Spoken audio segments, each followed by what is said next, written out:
Dobrý den, vítejte v Račicích. Moje jméno je Martin Bureš a dnes bych vám rád ukázal novostavbu tohoto rodinného domu. Jedná se o bungalov o dispozici 4+KK s užitnou plochou více než 145 metrů čtverečních. Dále tu máme pozemek o rozloze 933 metrů čtverečních. Dům se nachází v nově vznikající lokalitě na okraji obce.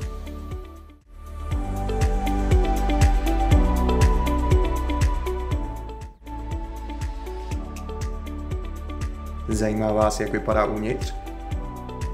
Ze zádveří se dostaneme do technické místnosti a dále do chodby, která propojuje celý dům.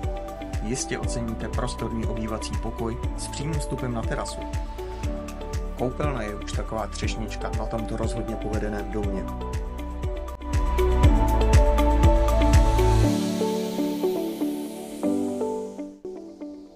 Dům je postavený ze stavebního systému Porfix a je zateplený.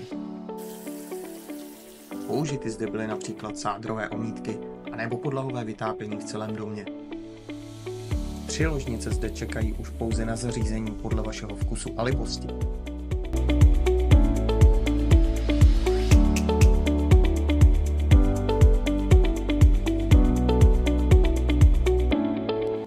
Zde je druhý samostatný vstup do domu.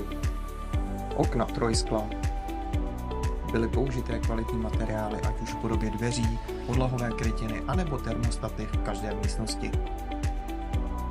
Příprava pro kuchyňskou linku je již hotová. Na střeše byla použita hliníková krytina.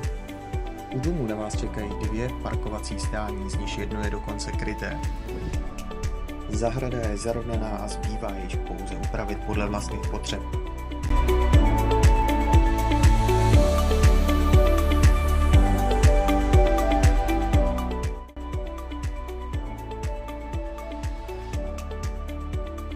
Líbí se vám tento dům stejně jako mě? Tak neváhejte, zavolejte mi.